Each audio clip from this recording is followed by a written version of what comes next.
মাজারে যদি একটা টাকা কেউ দেয় তার ইমান শেষ। কেন? মাজারওয়ালা কিন্তু খায় না। তো মাজারে মানুষ টাকা কি জন্য দেয়? দুইটা কারণ। কবরে কেন টাকা দিব? প্রিয় ভাইরা, কবরে কেন টাকা দিবেন? কবরের টাকার কি দরকার আছে? কবরে টাকা কি করবে?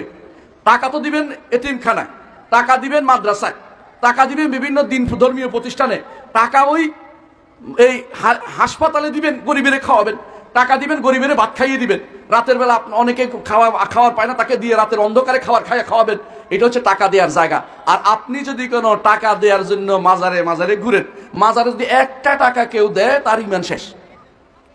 বুঝে আসছে কথাটা? কেন? মাজারওয়ালা কিন্তু খায় না। তো মাজারে মানুষ টাকা কি জন্য দেয়? দুইটা কারণ। এক নম্বর হচ্ছে মাজারে দিলে আল্লাহ খুশি হবে, এটা তো। আরেকটা কারণ, মাজারে দিলে আমার এই গাড়িটা উল্টি যাইবে না। বুঝছেন তো? আপনাদের দেশে মনে করেন গাড়ি স্ট্যান্ড 2-10 টাকা দিয়ে আস, সানসিরি মাজারের মধ্যে তো গাড়িটা নাহলে উল্টে গেল। আল্লাহর কি রহমত, ওখান দিয়ে রোডটা এখন সরে গেছে, এই জন্য বেশি মানুষ টাকা ঢোকা দেয় না, দূরে চলে আসে। নইলে বোধহয় আমাদের আগে দেখতাম যে টাকা দিয়ে ভরাই ফেলতো ওরা, এখানে বাক্সারটা খুলছিল। এখানে একটা টাকা দিলে ইমান শেষ। ইমান শেষ আছে নাকি এখনো? আমি তো মনে করছি নাই। আচ্ছা যাক, আল্লাহ তাআলা মাফ করুন। তো এই জায়গাতে একটা টাকা দিলে ইমান শেষ। কেন জানেন? কারণ এই টাকা আল্লাহর জন্য দেওয়ার কথা। দিছেন কারে? মাজারে। আল্লাহর জন্য যেটা দিতে হয় এটা অন্য কাউকে দিলে সেটা তখন ইমান হারা হয়ে যেতে হয়। কারণ আপনি ভয়ে দিছেন। কি ভয়? যে যদি না দেই না কি হয়ে যায়।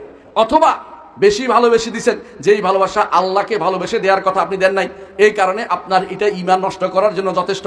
কোনো মাজারে কিছু পেতে পারে না। কেউ যদি মনে করে মাজারের জন্য কিছু দিলে তার উদ্দেশ্য সাধন হবে, সেই ব্যক্তি সঙ্গে সঙ্গে কাফের হয়ে যাবে, তার হজ বাতিল হয়ে যাবে, সারা জীবনের আমল সব বরবাদ হয়ে যাবে। যত টাকা দিছে এর আগে সবগুলি বরবাদ হয়ে গেছে। এর অর্থ হচ্ছে আপনাকে এগুলির দিকে তাকানো যাবে না। মুহাম্মদ রাসূলুল্লাহ সাল্লাল্লাহু আলাইহি ওয়াসাল্লাম তিনি বলছেন গরিবকে দিতে, আল্লাহ বলছেন গরিবদের দিকে। আল্লাহ বলছেন কি? ওয়ায়ুতঈমুনাত তাআমা আলা হুব্বিহি মিসকিনাও ওয়া ইয়াতীমা ওয়া আসীরা।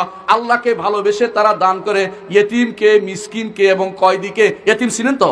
মিসকিন চিনেন তো? কয়েদি বুঝেননি? কয়েদি যারা খাবার নাই বিপর্যস্ত আছে, অনেক সময় ভুলের কারণে একজন কয়েদি এতে জেলে গেছে, তার পরিবার পরিজন দেখার কোনো কারণ কেউ দেখতেছে না, তাকেও তো আপনি দেখাশোনা করতে পারেন। অর্থাৎ দুস্থ মানুষকে দেওয়ার কথা আল্লাহ বলেছেন। আল্লাহ এবং তার রাসূল কখনো কবর সংস্কৃতি পালন করতে বলে নাই। অথচ আমাদের দেশে কবরকে উপরে কি বানানো হয়?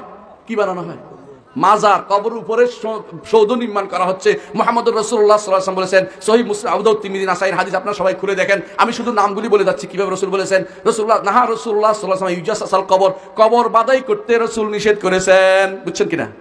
আমাদের আব্বাদানের কবর কি বাদাই করা? আলহামদুলিল্লাহ। বুঝছেন তো কেন বাদাই করা না? কারণ বাদাই করা কবর নিষিদ্ধ ইসলামে। এবং নাম লিখতে আইয়ুক্তাবা আলী, নাম লিখতে নিষেধ করেছেন। এখন তো সারা দুনিয়ার নাম না লিখলে ওলি আল্লাহদের প্রতি আমাদের অবজ্ঞা দেখানো হয়। সুবহানাল্লাহ, নাউযুবিল্লাহ। ওলি আল্লাহদের জিনিসটা তো আমরা তাদের আদর্শ নিব, তাদেরকে কি আমরা পার্টি দিব নাকি কবরে? তাদেরকে টাকা দিয়ে আমরা কি খেদমত করব? ওখানে তো গাঁজাখোরা তৈরি হবে, আর ওদের এই কবর ব্যবসা দিয়ে পরিবার পরিজন চলবে, ওনার কোনো উপকার হচ্ছে না। এই জন্য কবরে কোনো টাকা দেয়া যাবে না, কবর বাদাই করা যাবে না। কবরে